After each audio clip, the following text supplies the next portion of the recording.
We'd like to welcome you to another episode of the Gangster Chronicles podcast. It's your boy Bigg Steele along with Yeah. You know, it's been a couple of dope albums that came out. The Dog Pound just put an album out, man. We All We Got. And I heard you playing that Primo track back to back to back to back. Yeah, I haven't really listened to the album, so I couldn't tell you. I mean, honestly, man, I haven't been into listening to records lately. You probably would have a more better judgment, because honestly, I haven't. I heard the first two singles, and then I heard this the Primo cut, because you know it's Primo. So you know, shout out to my nigga Primo. But that's what I've been on. You know, I haven't been on the whole project. So. And I couldn't tell you who has new releases out right now. Has anybody else dropped anything new? Shoot, yeah, I've been listening to some stuff, man. It's been some pretty good records come out. Brother Lynch just dropped Season of the Sickness too. I saw that. Crazy. Yeah, he just saw that, man. I just saw that, man. Actually, I listened to that whole album, man.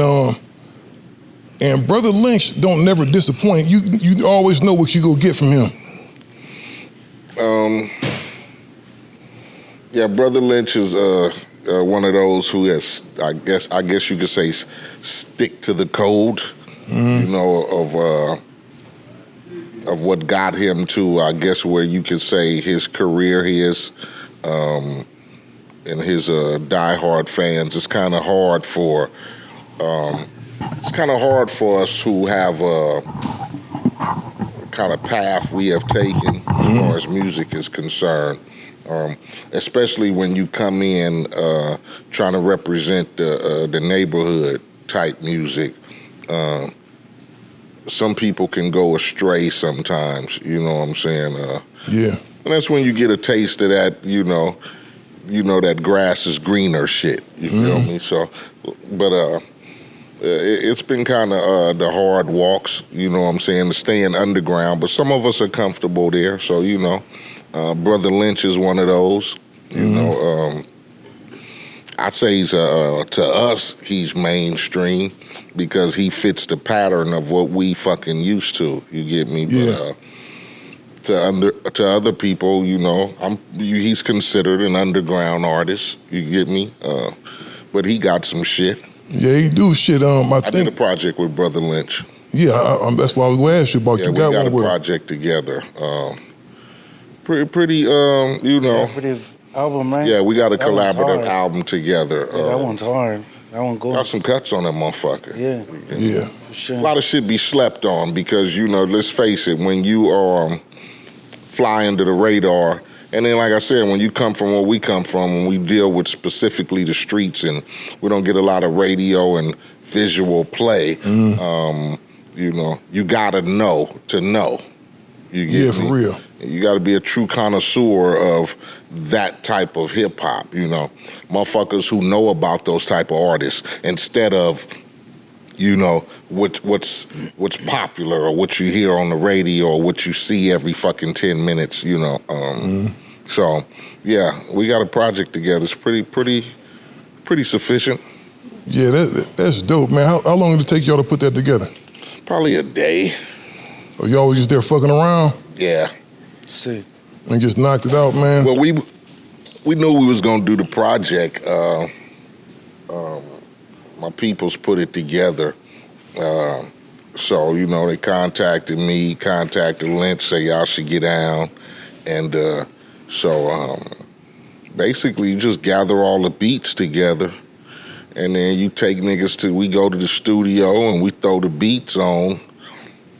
And first beat, bingo. I mean, it's nothing to write up one verse, you get me?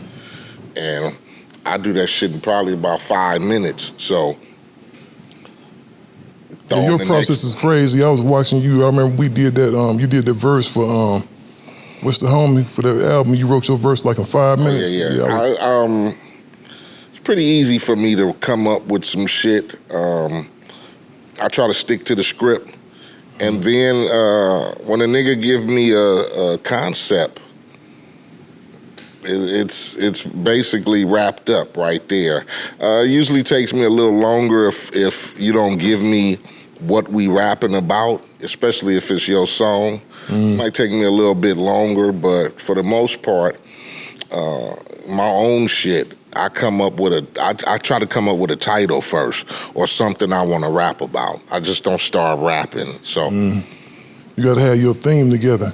Well, you know, we got one of the underground's finest here with us tonight, man. I don't even know if he underground. I'm looking, he on the news, making national news and stuff, man. Spanky Loco. Except that one's a good one. That's big. Yes, indeed. It's a big honor. That's big shoes to fill, you know. So yeah, man. yes, thank you, homie. Oh, for sure, man. We glad to have you on here. Glad you could make it, man. Thank you. Glad to be here. Glad you could make it. Spank, you've been floating around for a minute, though, man. Yeah, for a little while. Yeah, you know what I'm saying? Because I know when I first heard about you, man, it was kind of some notorious shit that was going on. You know what I'm saying? Every time I heard about you, it was about, you know, some stuff, man. But I'm going to leave that in the past, man, 'cause we don't do negativity over here. You know what I'm saying? We don't do no negativity, man. Yeah. And you from West LA, right? I'm from West LA. West Side Locals, West LA, right next to, I grew up right there, Venice, La Cienega. It was like 18 PBGs, you know, the homies, the locals, and then you go west a little bit, it's like Inglewood, Venice, Culver City. That's where, that's where I grew up. For sure, man. Went to Hamilton High School. Hamilton High School, huh? Yeah. For a little bit, and then continuation for the most part. Continuation. So let me ask you this, man. When did you start running the streets? Probably, well, my parents were non-English speaking. Like, when they migrated, they were adapting to the area.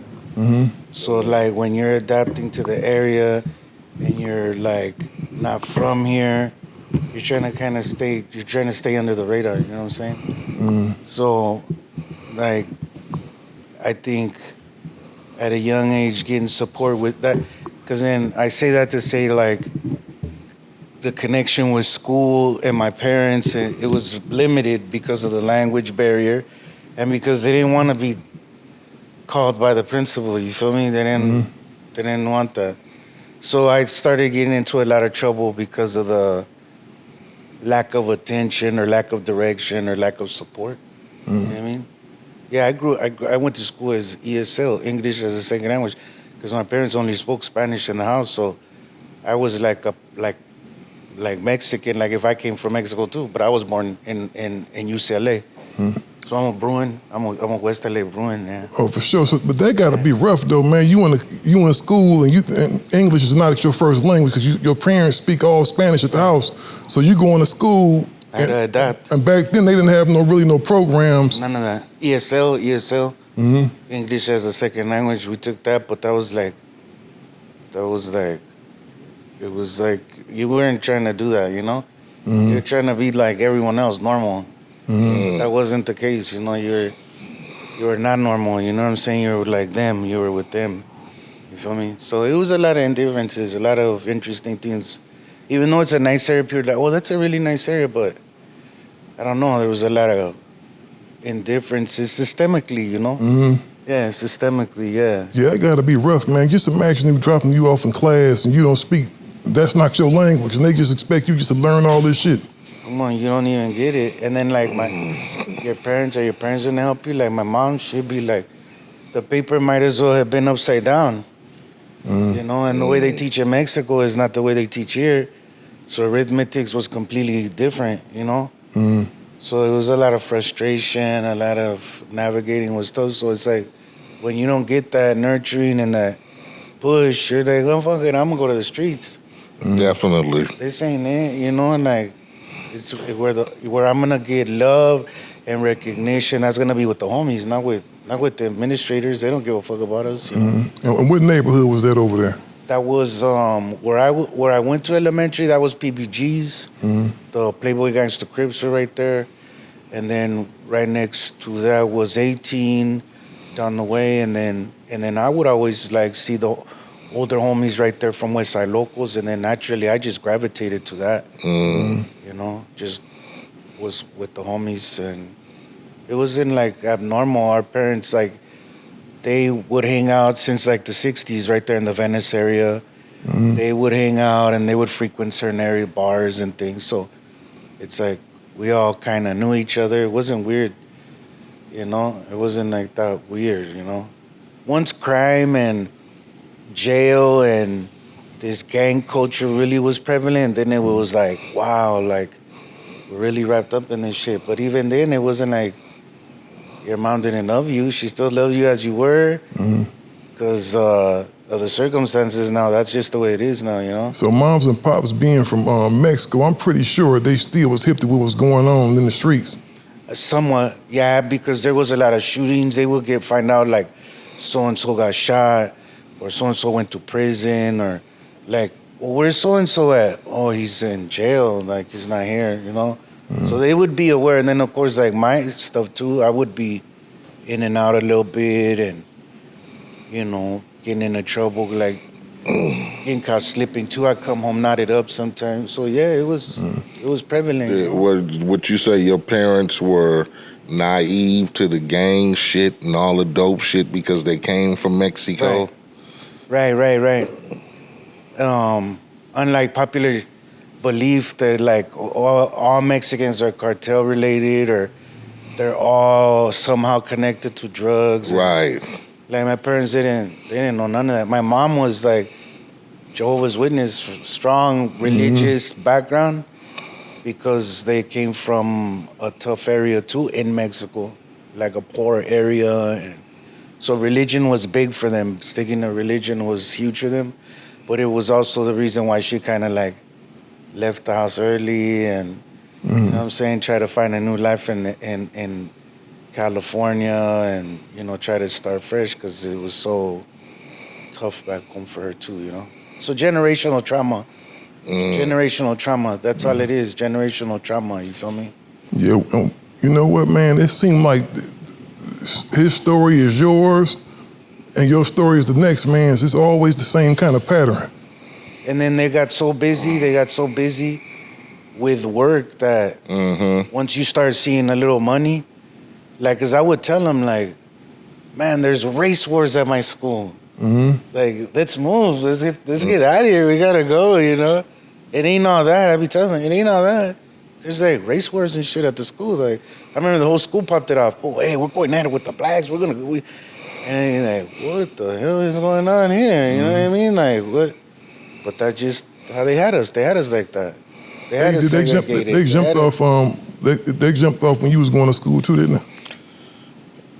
No, I mean, I grew up on a block with the SA homies. I grew up in Spooktown, and Spooktown was split with the CV70s. I live right across the street from, you know, a gang of CV70s. La Raza in Compton, yeah. And shit, I was friends with like two of the SA homies, like good friends, nigga. As a kid, like I said, but you naive to a lot of shit when you like 10, 11 and shit like that. Did I know that, you know, that they was affiliated? Of course, but I wasn't. I was a fucking kid. So, nigga, we would ride bikes together and shit like that. I went to school. We didn't get into it with the essays during my time. Whereas down the street, I think it was so much motherfucking beef with the other motherfucking black homies and shit, you know, the other gangs. That's what we worried about at school. We had to worry about if niggas was finna pull up that afternoon after school or during lunch. You know what I'm saying? So I never really, you know, and then around the time when I started rapping, it was, you know, it was acceptance. You know, a lot of the SA homies I fucked with because of the rap shit and because of having that affiliation to the streets in Compton. And like I said, I knew a gang of SA homies who you know, respected and appreciated. And that's how it is. It seems like. But there are those situations where, like Spank said, it went down. Like you said, it was that shit that come from the jailhouse and shit. You know, random, all the way down. yeah. Mm-hmm. Yeah, it's like the youngsters had like big, you know, brothers that were from 18, or it was like an older influence for sure. It's like we didn't come up with that, you know. Yeah, because I noticed, man, most of my homeboys that bang, right, they always had Mexican homeboys. You know what I'm saying? But then when the gang shit come in, it's like they almost gotta just make a choice. You feel what I'm saying? I mean, shit, that's like being in prison, nigga. Right. When it's time to go down, it has to. You know what I'm saying?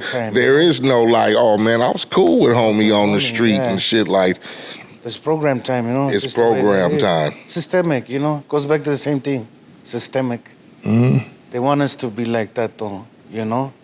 Yeah, for sure. It has to be like that. It's all systemic, you know? For sure, because at the end of the day, we all fighting for the same shit, life, liberty, and the pursuit of happiness. We all got the same indifferences, homie.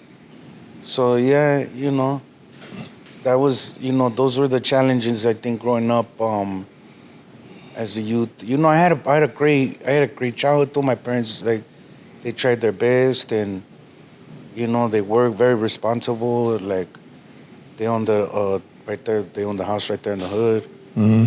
You know, just influences and just things that the Western culture, you know, like introduced us to that. It just happened to be that way. So now you had brothers and sisters? I had small sister and then a baby brother. At the time I was most active, and I couldn't really have a relationship with them because like my parents were in fear at that point, like after a shooting, because I got shot at, and I had got shot at plenty of times. I got hit once with a shotgun. How old were you when that happened? Probably like my early 20s, maybe, something like that. Oh, so your mama wasn't trying to see you around your little brothers? Hell no. Yeah, so I couldn't like have a relationship with my siblings. You know, it was tough to go out with them or like go to the Foxholes Mall with them. Like, no way. They'd be like, nah, no way. So it was tough, you know. Yeah. Yeah, navigating was a little difficult, you know, in that sense. And so I want to go to the music real quick. When did the rap bug catch you, kind of?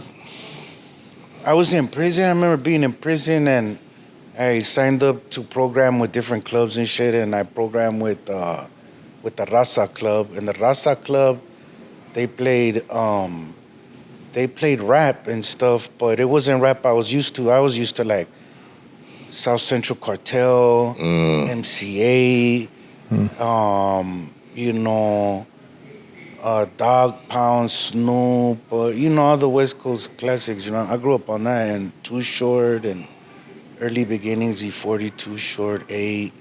Cocaine, I remember Cocaine was an early influence when I was younger, and what was the question? My bad. Oh yeah, like what made you want to rap? You know what I'm saying? What made you want to get into rap? So I think those are like the influences you had. Yeah, most definitely. And when I was in prison, the homies were like, check this out. This is, you ever heard these guys? They're MB Riders and Conejo, and, you know, some of the like legends of Chicano rap and Chicano music, Chicano genre music, you know? And that's when I first was like, okay. I wasn't too sold on there, you know. I was like a big fan of all the legends, you know, here in my area. And so you didn't feel that strong about Chicano rap in the beginning? I wasn't too much. Nah, I wasn't. I was like, that's not our genre, you know. Like that's not our game, you know. Right. So that's in my mind. I was like, nah. And so I you know, like. But I had a strong connection with West Coast music in all sense of the word. Like, I remember playing AM radio just to hear, like, K-Day. You feel me? Right. People the debate was always like, do you like AM or FM? And I'd be like, AM? Fool, are you crazy? Yeah, because K-Day was cracking. No, but people would be like, no, but technically FM sounds better. FM was clear. They had the powerful motherfucking antennas. Yeah. You get me? But and you could hear Phil Collins, all this pop music, Michael Jackson, all this, but my nigga said you could hear Phil Collins, you could hear you some Michael Jackson, Aerosmith, Prince, but you couldn't hear MC Eiht. You couldn't hear cocaine. Do you think? You couldn't hear none of that? They did that on purpose, though? You know what I'm saying? Like, cause you know FM had, like you said, FM had the clear motherfucking stations. And AM was like Benatar, loud and clear as fuck. But nigga, you turn the last motherfucking number on AM, and you get, like I said, nigga, especially on the Saturday night, nigga, that motherfucking shit is staticky as hell. You might hear some blend of Mexican band music and coming through, because it was crossing. You had to have your shit set up right. You had to move the antenna, maybe put some motherfucking foil. Well, you know what it was? Is hip hop was so new at the time. It was taboo. Yeah, and that was the first hip hop. That was the first 24-hour hip hop station. So you know, they got the little cheap. They got the cheap signal. You know, the AM signal, and it was cracking. But look at what that built to today, though. Yeah. You know, by all means, that was my early introduction. I mean, I'd go to World on Wheels to listen to music or to meet some of the DJs, or like that was my era. You feel me? Like, so I was very familiar with a lot of the early beginnings, going to Redondo and seeing the mixtapes. My dad would take me to Redondo, and then the Korean dude had all the mixtapes and all the. I mean, you don't get more West Coast than that. Like, so you gravitated more to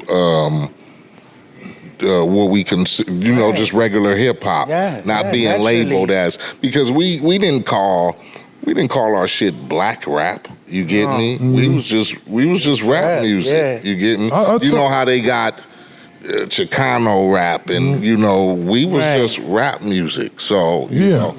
Well, I think that's how it should be, and I don't have no problem, because I got a couple of homies, this real cool homies, the Chicano rappers, and I ask them sometimes, like, do y'all really like, some of them like having that tag of being, classified this, Chicano rap, which ain't nothing wrong with, but then I got some of them that's like, no, homie, just call me a rapper. It's the same, you're like tokenized, you feel me? Like, as a Mexican, you're like, that's y'all type of rap, that's your lane, but really I think Tommy said it best, it's like, rap is rap. Yeah, we didn't say black rap, Mexican rap, we didn't, Asian rap. Like, if you're gonna label one thing, you might as well label everything. Like when I said, when I first heard Kid Frost, I didn't go like, oh, that's SA rap, or that's La Raza rap. That nigga, that was just a rap song to me. I just thought it was a dope ass record. Dope record. So for me, I think because like the inner city, the swap meets, the CD boom was huge for us, and the swap meets were a big market, and because it was labeled that way, like I kind of like, I say, if you labeled me a Chicano rapper, I wouldn't mind, because the Chicano game been hella good to me. You know what I'm saying? Like I ain't got no shame in that. Like I've been able to travel the world, doing that, like.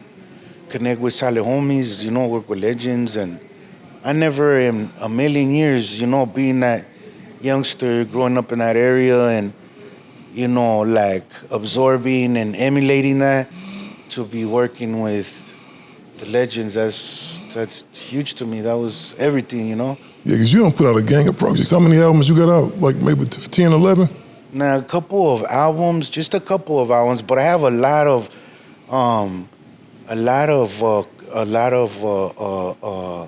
singles, and I have a lot of compilations and stuff. And I have a lot of collabs and things. So I've been crafty when it comes to, if I don't have an album, like I want to have an album, I'm gonna have something, an EP, or I'll have something. So I try to be consistent. This last year I've been doing nonprofit work, so I haven't been motivated to be in the studio up until like a few months ago. And once I started getting back in the studio, it's been nonstop. It's like I needed that year off to do that community work and stuff. Yes, and I noticed that's real important to you. Yeah, homie, I never. It's like I always wanted to do it, and I was worried. I was always worried, like the homies are gonna clown on me. Right. The homies are gonna, they're gonna say something about me, or they're gonna, like put me down for it. And it was always like, let me not even bring it up, helping my community, because it's like it was so ridiculous to think in one way we destroying the community, but then it's like I'm trying to find some reparations in there somehow. It just didn't make sense. Some of the homies I already knew where their heart was, and I thought, no, the topic I'm not even gonna try to touch. You know what I mean? But like in my core, I've always wanted to, do things. So little by little, gradually, I start doing homeless feeds, or I do like for Christmas for a few years. I was getting out blankets and doing a couple things with my kids and things, and then now, because I've been in Washington for the last 2.5 years, 3 years. Out there, I've been. You could see there's less brown people, and so like the treatment like towards brown people is more like visibly disrespectful. Like you could see where people's intentions and their heart is, and inclusion and culture and all of that is not in some people's heart or mind.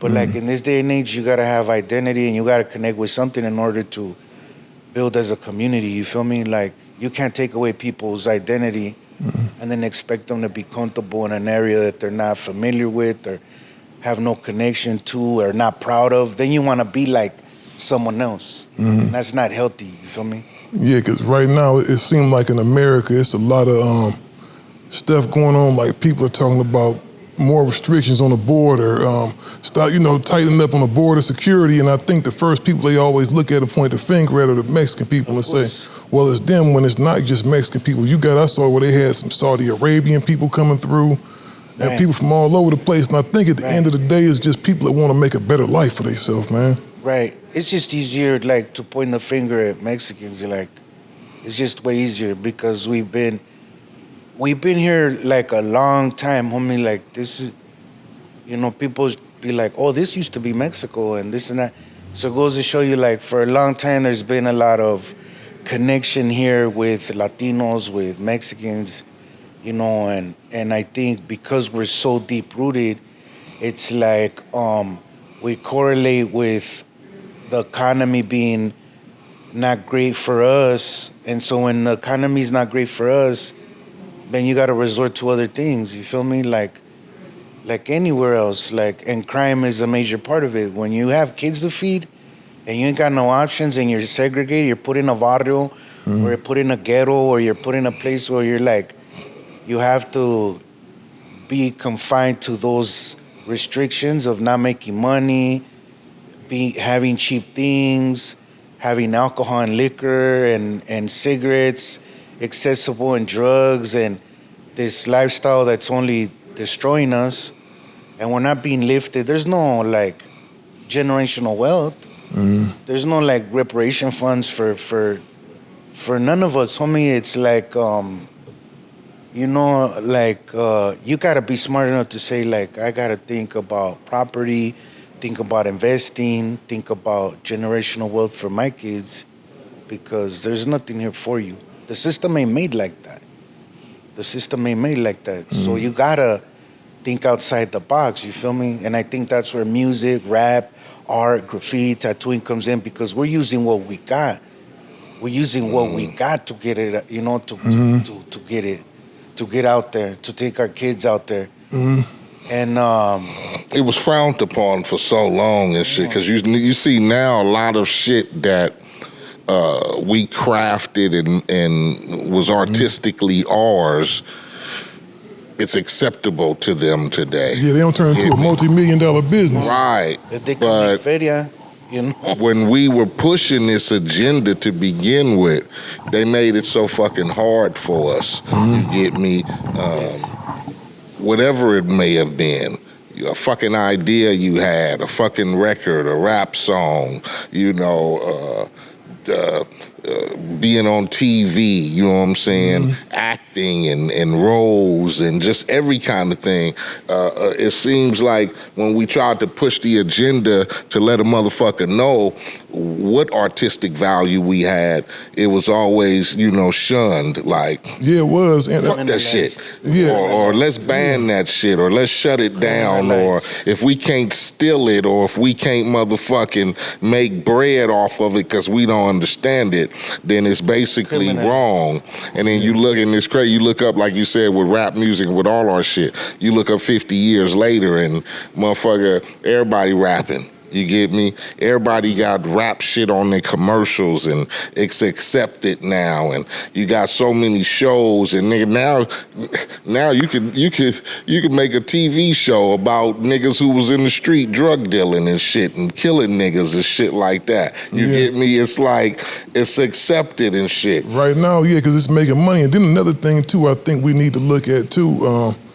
I know every parent used to push kids going to school, going to college and all that. You know what I think the best thing what they need to bring back is trade schools, man. Homies learning how to, if you a plumber, if you a dude that like to get out and fix cars and stuff. Definitely. I think we need more of that right now because everybody is not going to get the opportunity to go to college. College ain't for everybody, I don't think. Right. If you dig around, you gotta, I think, tap into your local resources. Tap into your local resources, your local governments, and find out who's got those programs accessible. There's a few nonprofits out there that, you'll be surprised if you look up trades and, there's support out there. I know of one location in South Central called PV Jobs, and they, I think they work with reentry. So if you've been incarcerated, they help you out. I think that's big. They got resources for construction, for quite a few different things. So yeah, I think that's big because you got a lot of homies that come out of jail and you already got the stigma of being incarcerated, of being a former felon, and that's definitely. What's the quickest way to drive a man back to crime? Him trying to feed his family. Right. Trying to stay clean is hard, man. Economics, it's like, it's all set up like that, homie. They know it. They're giving you the runaround, like, you need an ID.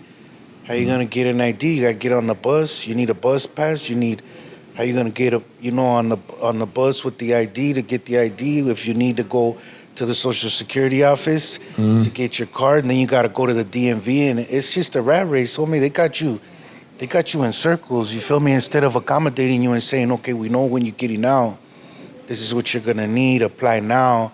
Apply here. We have here a department, an office where you could talk to the counselor. She's gonna sign you up to get your license again, or sign you up to get your identification. Or at least an ID, huh? That would be a little more sufficient than releasing a motherfucker and going, okay, now go out there and go do everything. Like, you go, I mean, it's all through the state, right? And all through the whatever. So why not, if a motherfucker getting ready to get released, you have them fill out an application and bingo. You got 1,000 pictures, right? Because you took motherfucking photos. So it seems like that would be an easy program to enlist. You getting ready to get released? Fuck it, here. Yeah, I remember a whole bunch of the homies back in the day when everybody was graduating high school and figuring out what they was gonna do. You had the homies who was going to college to play ball. You had the homies that might have been, might not have had the grades, but they were still trying to figure it out through a JC or something like that. Then you had the homies whose mama was like, if you ain't gonna get no job or go to school, you gotta go to the Army. Yeah. So it was a bunch of homies getting shipped off to the military and stuff that didn't want to go, but they didn't have no other choice because they couldn't stay at home. That was probably gonna be my choice because I didn't know any niggas who was going off to college. Not even just on sports scholarships. You get me? I didn't know no niggas like that. All I knew was gang-banging, dope-selling niggas. Like... So if rap wouldn't have came, you'd have wound up, you'd have been in the military? Probably. There's programs. You gotta probably. Look. Because you try to... Nowadays, man, like shit. Even like there's scholar programs to get enrolled into the universities. I've worked with a few gentlemen that have departments at like universities, and they work directly with reentry. A lot of homies ain't built for that, Now homies are like, I don't know if I want to be a creative writer. I think whatever. I had. I think I was fortunate, and I was fortunate that I learned some values from just watching moms, and even though her and Pops got divorced, and because he was doing his thing and whatever, he still went to work every day. It wasn't like I saw people sleeping on the floors and cracked out and just laid up, You wake up in the morning and go through the living room, mom's got, 10 niggas in there and, niggas all I never saw that. So you had good influences at the house. I had good influences, but I wasn't... The motherfucking thirst for what I saw in the streets made me want to... And I asked a homie this kind of question. Like, do you think you dumbed yourself down when you started gangbanging? Because I asked him this. You lived in a great middle-class neighborhood. You didn't grow... every house was a 2-3 story house where you grew up. And even though it was, hood niggas over there, but your parents went to work every day. Moms had a great job. Pops had a great job. You weren't dumb and uneducated. Why'd you start gangbanging and selling dope? Ain't that crazy? What could he say? He give you an answer? He said, I dumbed myself down to belong. You get me? Because niggas look at gangbanging and joining the neighborhood as... They looked at it as a bad choice back then, right? People frowned upon you joining a gang, and not a lot of them understood that a lot of these niggas didn't graduate from high school, you get me? A lot of them had broken homes, you get me? So the entitlement of protection, belonging together, that's what, the protection of our spot. But why did a nigga who was going to school getting straight A's every day, parents had good jobs, why did you cross the street and come over here and start gangbanging? You know what? That's crazy because there's a lot of people like that. Like Spank, for example, you said that your parents was two hardworking people. Yeah. Two hardworking people on the outside, you would be wondering like, oh man, this kid come from a good background. Ain't no way he could wind up gangbanging, but it still catch you. It's almost like it's a trap, man. Yeah, because at the house, they weren't having it, like, they were like keeping an eye on us, But I think it was like, also like, well, who are you gonna be like with the square kids? Like, you're gonna be by yourself. The peer pressure. You're gonna. It was frowned upon. You're gonna be by yourself, so you're like, well, let me join the other homies because they're not doing that great in class either. They're not getting straight A's like the other kids, and the other kids, you could tell like the teacher treats them different, homie. Like, he's treating them completely different. You know what I mean? So some and people the girls like the homeboys too. Some people have that, like motivation because they're being motivated by maybe not at their house, maybe a teacher, a superintendent, someone's reaching out and, oh, hey, you know what? Don't do that. Hey, you know what? Anytime I had any supporter, I could have ended up in a worse situation. I had my mom, my dad not been proactive. I don't think they were ever like, forget it, throw this guy in the trash, which they should have plenty of times, like, oh, let's cut ties with this guy. But it was never like that. It was like, let's support him, let's be there for him, let's go to court, and I think that's what saved me too. So they never gave up on you? Nah. And I feel like when you got a strong family values, that's helpful in kind of turning that around, like, You got poor kids. You got kids with broken homes. You don't have to have a mom with a syringe hanging off her arm, and like it could be anyone, but it's at the end of the day, it's brown people. For the most part, it's brown people. Why? Because we're not given resources. We're not treated the same as everyone else. We're not given the opportunities like everyone else. You know that even when you go to the hospital, homie, like brown people are dying at a faster rate giving birth than anybody else. Mm-hmm. You know what I'm saying? Like a black mother, a brown mother, they're gonna die at a higher rate than some white lady. You feel me? And and that's happening right now. Yeah, that's real talk. That's real. That's a real thing. Come on, homie. And what that tells you is that because we're intimidated by the system, you go in, you're like, oh, it's a hospital. They fucking know their thing. No, you gotta go in there and be like, what is that? What are you administering? Or what is that for? Or what pill is that? Or what's in that syringe? Or you gotta advocate, because people gonna do whatever the fuck they want with you, and with your loved ones. And it's not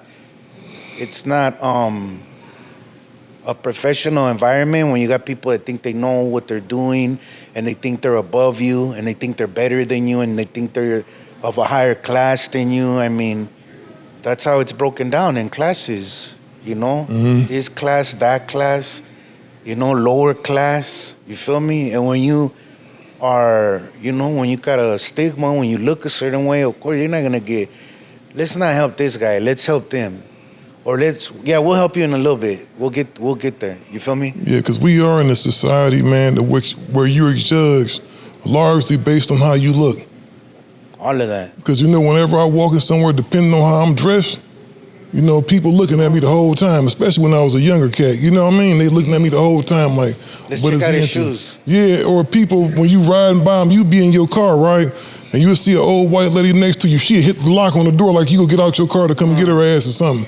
I know you're a tattoo artist now, right? Yes, sir.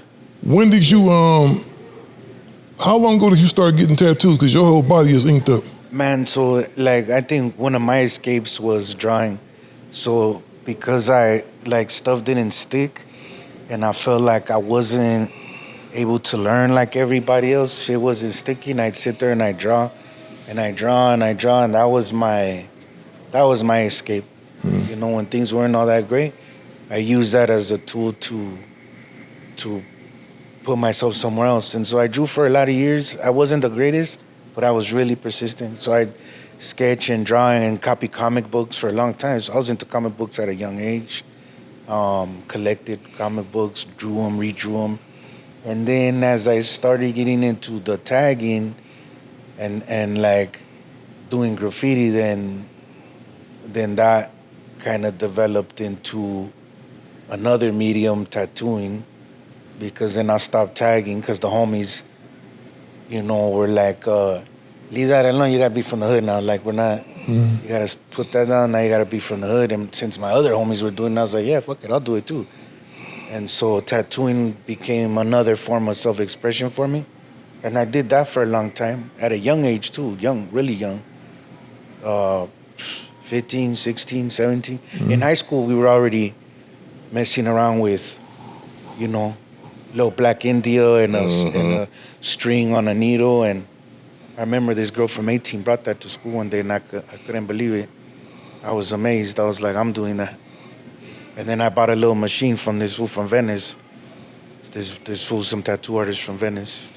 More like, not a tattoo artist, but more like a street prison art. I mean, and these guys they were taboo, they weren't that, it wasn't that popular. But you knew of them by word of mouth because they're before the internet, just like rap.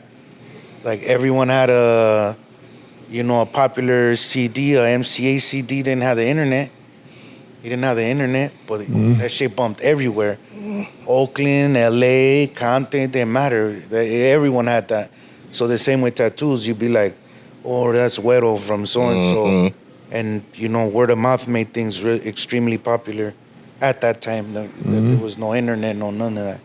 So I do that. I tattoo the homies for a long time. Tattoo all kind of homies. When you got your first face tattoo, was your mom's tripping? Because you said she was conservative. Was she kind of tripping a little bit? By then I was already like in the street. Like I didn't really have nobody. Like there was no oversight. You know, it was all gas, no brakes. So I'd come home one day, you know, and I'd have a new tattoo. I probably hadn't seen them in a few months, and so it wasn't even relevant at that point. They were like, "Whoa, where you been at?" You know, you look a little different. You know, like you know. But we're happy you're here, you know? They was just happy to have you back at the crib. Yeah. It wasn't even relevant no more. Like, the lifestyle was more relevant. At that point in time, it's just like, stay safe, right, and love you and hope to see you again, you know, because pretty much when it's no hope, it's no hope. And, you know, so instead of being mad and being angry, you know, it's more of a, you know, well, we might as well not, you know, like... It'll be like water. Not like throwing in the towel, so to speak, but like throwing in the towel, you know what I'm saying? Like water. Yeah. You gotta move with all the, you know what I'm saying? Yeah, so when did you, because it seemed like, man, you went to a lot of really dope things right now. When did you decide that I got to make a change, man? Was it after you got shot? No, I wish it was. No. Now after I got shot, no, nothing changed too much. But what did change at that point was I wasn't mobile, so I couldn't go do much. So I sat there and I wrote music. I started writing, and another medium that I touched, like, you know, poems and things, you know, through music, and of course, emulating all the great ones and being inspired by all the homies and all these sounds. And I just wanted to do something that was like, that maybe you couldn't label it Chicano Rap. Maybe you didn't know if it was a homie or not. It was so hard that it didn't even matter. And that's just the response that I would get sometimes. It'd be like, you know, it's not, what you do is not like the other homies. I get that a lot. At the time. Because a lot of it was like very monotone. You'd hear some oldies in it, like an oldie, and then a homie rapping over an oldie or something like that. And ours was like straight West Coast hip hop. Yeah, you definitely got your own shit, man. And I know a lot of the cats, man, especially the Chicano brothers, they like rapping over the oldies and everything. Yeah. Your shit got a lot of funk in it. A lot of funk. It's a lot of funk in it, and you got your own style. I will say you got your own stilo. It's real smooth and laid back. Your shit is dope. Thank you. I appreciate it. I've had a lot of fun with it, you know? I've had a lot of fun with it. Right now, I tell you, I took that little break, and then I've been in the lab again, so I've been excited about putting out all kind of material. I just released a record with an up-and-comer from Oceanside, California, but I feel like he embodies our style, and he embodies the 90s look and the 90s feel, the homie Bishop Snow. So if you guys get a chance, check out the homie Bishop. We got a single that we put together, and the homies the new West, you know? So I tip my hat to the homie. Bishop Snow, what's that record y'all got, man, now? Locals Don't Cry. Locals Don't Cry. That shit is hard. That shit, you heard that shit? Hey, I haven't heard it yet. I'm gonna play it. That shit hard as a motherfucker. That's what really, when I saw you was back, because I remember you from back in the day, right? Right. You know, doing your thing, and I said, we ain't gonna talk about it, but... Right. And then I saw that Locals Don't Cry. I said, this shit hard as a motherfucker. Thank you. A little more thought-provoking, you know, like, of course locals cry. You feel me? You know? Of course locals cry. Yeah, you probably cry a whole lot. Sounds like we got too much to cry about. You feel me? Too much pain, too many things afflicting us. So, you know, it's just, I think, a little comic twist on things that are naturally, like, they're unavoidable. You gotta let out that energy, that bad energy, and it's okay to cry sometimes. You feel me? Like, it's what it is, you know, let it out. So do every Mexican artist consider themselves a Chicano rapper? No, I think this genre is so, like, vast now that I don't think none of the little homies consider themselves Chicano rappers. I've heard guys say, like, don't label me that, you know? So, but there's probably homies that are, you know, that are in that lane, like, heavily, like because what I think identifies a Chicano rapper is like a LA, you know, gangbang music, you know, artists, you know, like a Capone, you know, a Payaso, if you're familiar with the Dukes, Payaso, Mr. Shadow, like, Okay. these are all gangster music, you know, So that was, I think, that genre. To me, that's what I think it is. Now you got like different guys with different styles and it's a different era, and I don't know if they would consider themselves Chicano, even though they're Chicano homies. I think their influence is a little bigger and stronger than just Yeah, I don't see them. bald-headed Chicano homies. I don't see the homies pack out stadiums though, man. I don't see the Mexican homies pack out stadiums and shit though, dog. Especially out in Oxnard back in the day. Go do a show, man. But then I noticed we was like kind of clicked up because we'd be out there, man. It would be cat like Capone. Right.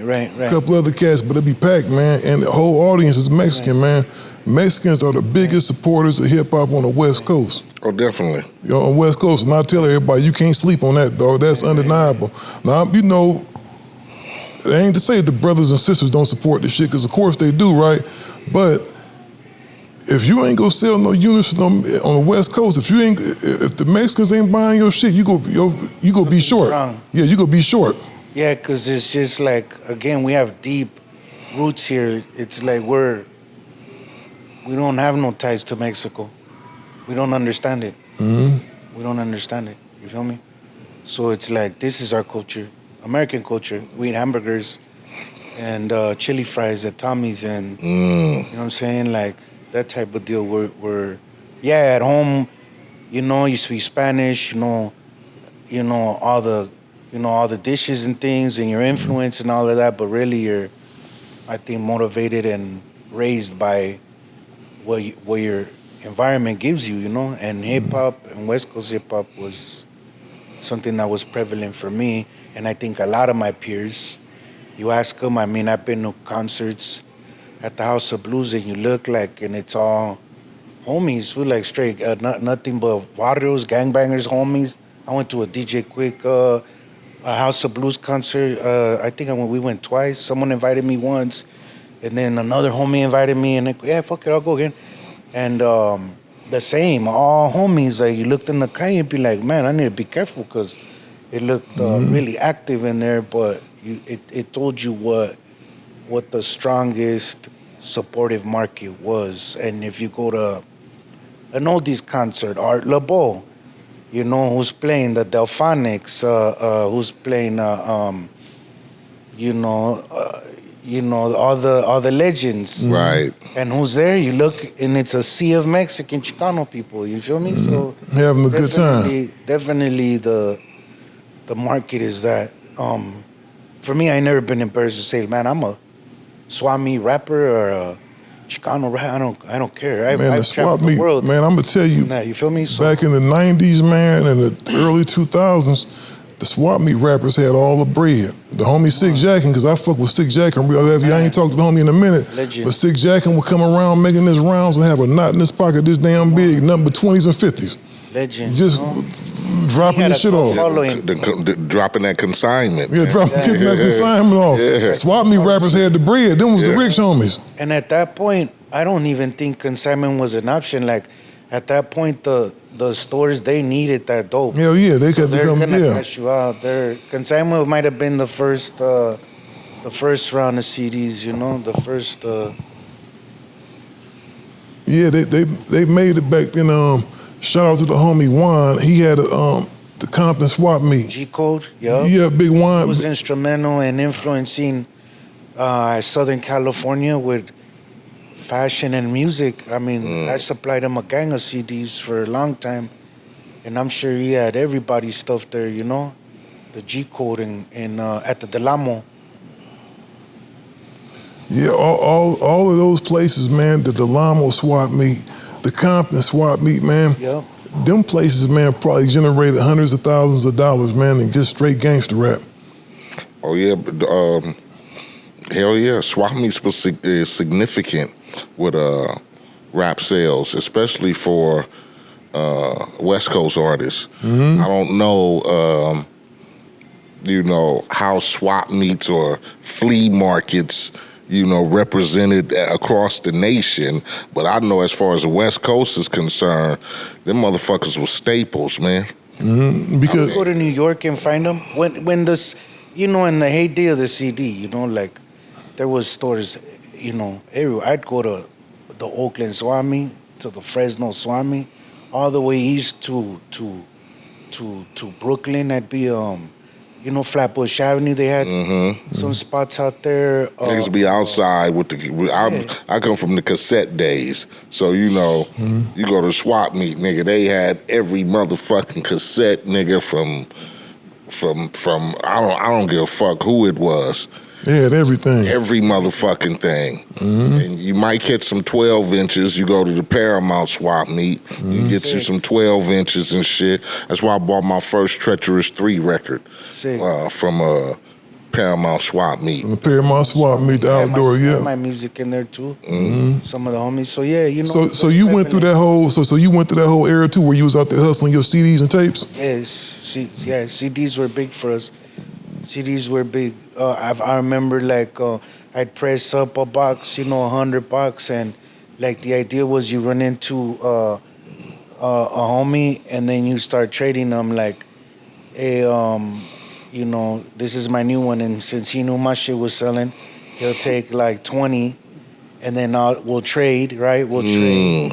So then I had he had 20 of my new ones, and then if he needed some of my other catalog, he'd grab like another 10. So now he had 30.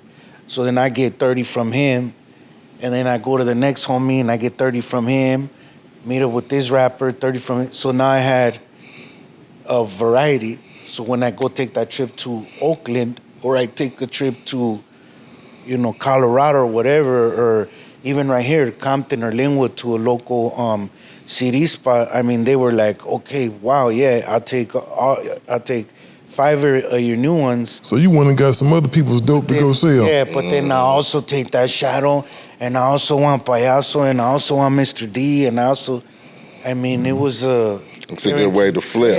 Yeah. Because like you said, if I got 100 of my own shit, a nigga might say, well, fuck, give me 20 and I'm good.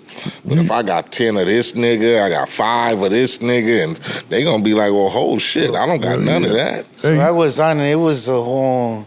You just brought up a name, man, that's my people, man. Shout out to the homie Mr. D. Good guy, man. Mr. D put some money in my pocket one time when I needed it. Nice. Off some CDs. Yep. I ain't ashamed to say that. We was younger back then, man. He was like still, and I needed the money at the time too. It was like God that hit the homie up, used to call me and was like, man, come up and Mr. D, cash me out for 200 CDs, man. That's hard.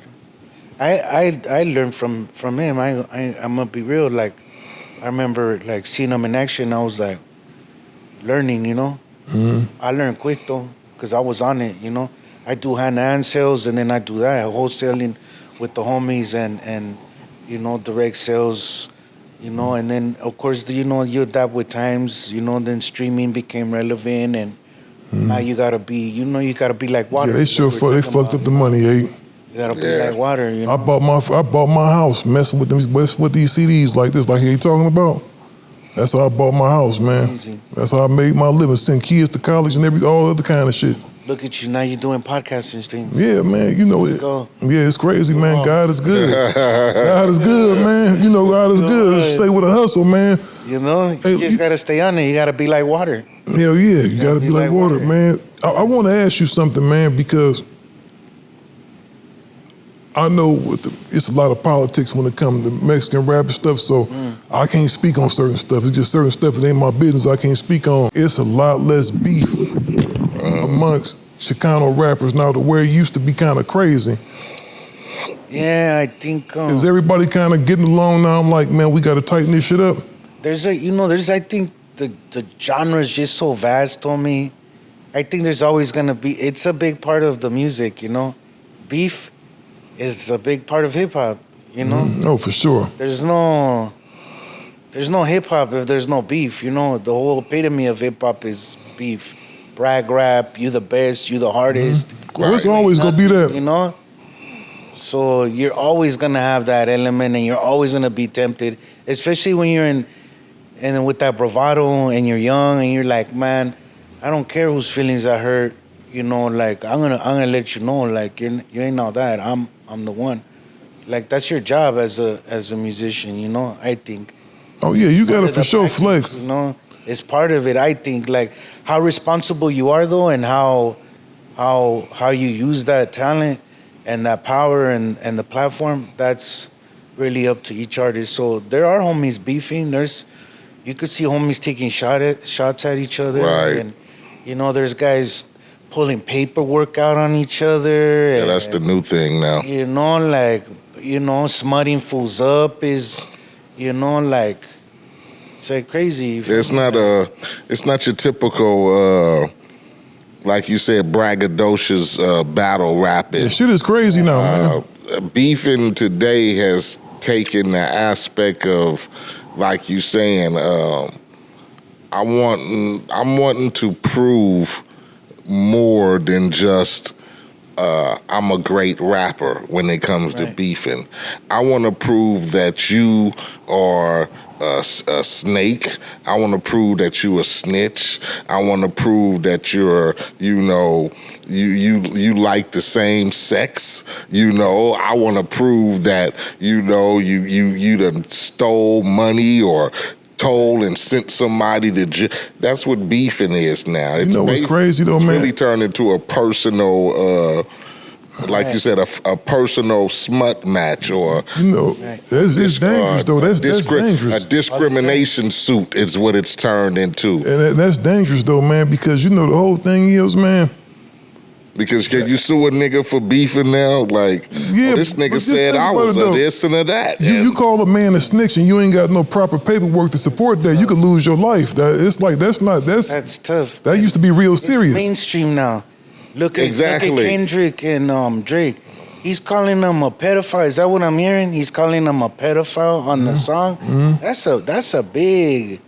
Like, I'm surprised at the homie. Like, I'm not a huge fan. Like, I love a lot of his works. You hear a lot of his works. It's mainstream, you know. But like, that's bold, homie. Like, what you're doing is you're just smutting up that guy. You feel me? Like, those are strong fucking words, homie. Like, you know. That's why I say it's kind of weird to me. You feel me? Like, beefing has gone to really the exposure of who you are, and even if it ain't really proof of exposure, I really want to just tell people my opinion of how I think you are, right? As far as any kind of beef record today. It's not like he said in the beginning, it was just, you know, nigga, I'm bad, you ain't bad, I'm the hardest rhymes, and nigga, you know, and my rhymes are like this and my rhymes are that. It has gone beyond that. Now you could tell a man he a snitch. Call a man a pedophile. Tell a dude you could just say anything to somebody, man. You could say that. You could say a motherfucking. You could say a kid is not. You know what I'm saying? Your kid is by another nigga. Your girl fucked another nigga and had a kid. I mean, you know, we have gotten to the epitome of what fucking disrespect it is. Do you think it's gone too far now? I mean, look, they shut up his house. They shot up Drake's house. Like, it goes to show you, it incites hatred. It incites. There's too much, like, you know, like you're leaving too much for speculation. Yeah. You know, oh yeah, well, fuck, my kid got raped. Let me go smoke this guy. You know what I mean? You don't know, because fans. I'm gonna tell you, man. I don't have fans. I don't have fans in the street come to talk to me about shit that's going on with podcasts, and like, I'll be really looking at them like they crazy, like they'll walk up to me like they wanted to do something, say something, but then they see how big I am, like, oh, well, I didn't know that fool was that big, or I get up out the car on their ass, you know? And it's like, man, people really take this shit serious. They listen to everything people say, man. This is crazy. Influence is real.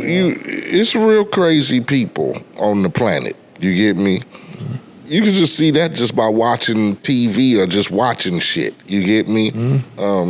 Watch a lot of these shows, man. They're just people who crazy.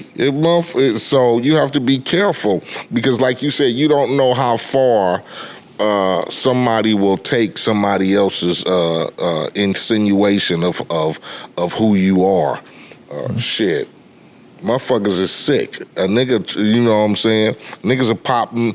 You got fans who pop stars and celebrities and try to do shit all day behind another motherfucker. You get me? So shit. You have to be careful, like I said, and especially in our line of work, as far as hip hop is concerned and fucking podcasting or whatever. It's gang of nigga shit. Yeah, because I see this shit. I was looking at some shit earlier today. They got motherfuckers on there fighting. I said, man, like, what is going on? Motherfuckers is losing their mind. And you know, it used to just be more serious back then because back in the 90s, you just couldn't say what you wanted to about a motherfucker, dog, without having no smoke behind it. A lot of our shit came from, especially with a lot of street affiliation. You get me? You have to be careful because not only does it involve you, but then it involves the niggas around you. And if a nigga's involved, you know, if a nigga consider himself your homie or friend or whatever, your beef is his beef. You get me? So you know what I wanted to ask you about, because you was around back then.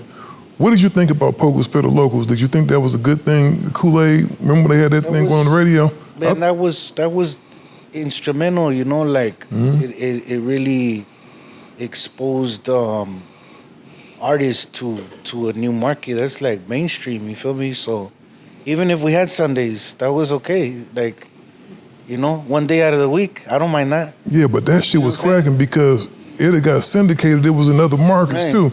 And I thought that was big as hell when she did, when her and her husband had pulled that off. I got featured on there once.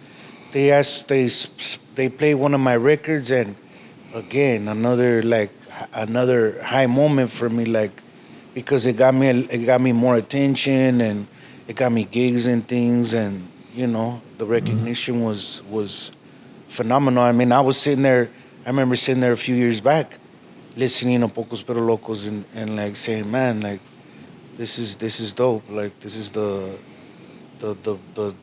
new wave, you feel me? Like, more genres tapping into a beautiful art form, which is important, I think, you know.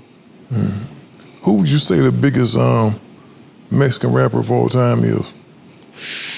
Lil Rob? That's a big one. I don't know. I tip my hat to Kid Frost. You know, I think Kid Frost is like the epitome of Chicano gangster rap. I think he's like a legend. You feel me? He paved the way. He's like kicked it off mainstream for guys like us.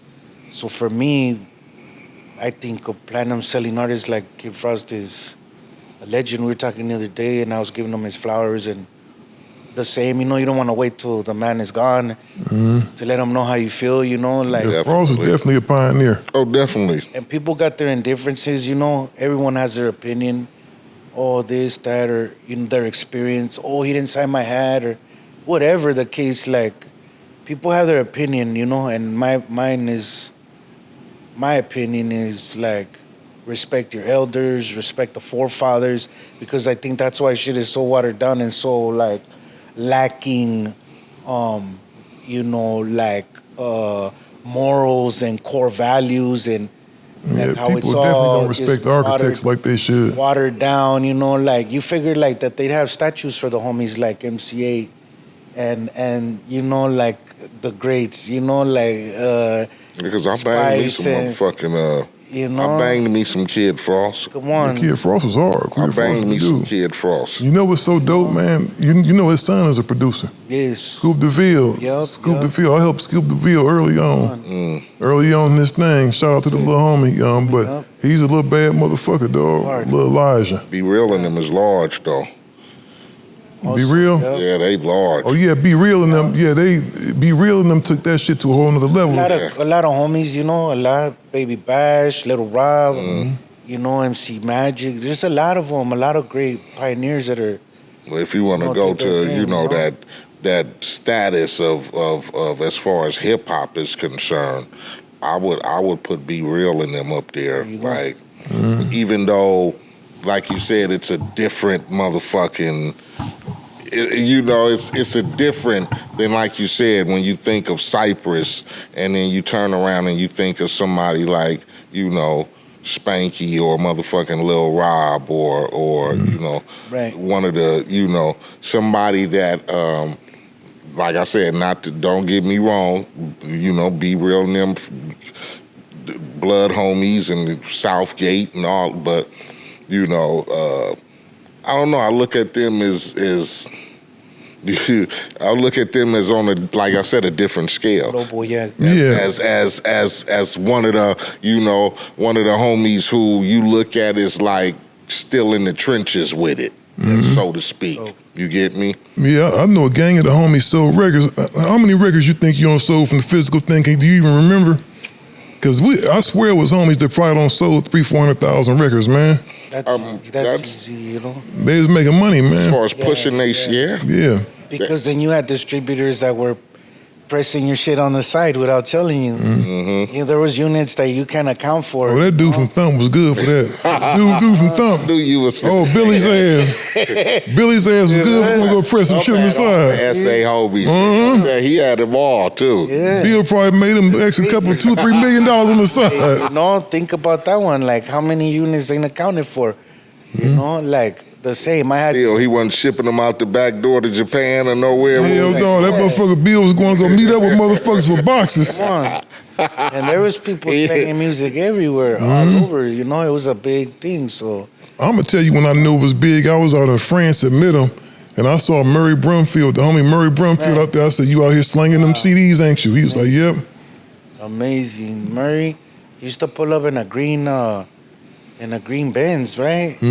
That green Benz, it'd be like a really nice Benz full of CDs. Yeah, we saw some historical shit, man, because I had a record store back then, and I saw like the beginning of Chicano Rap, man, when he came with the first homies with 18 with a bullet. What was what was the name of that? Spanish Fly.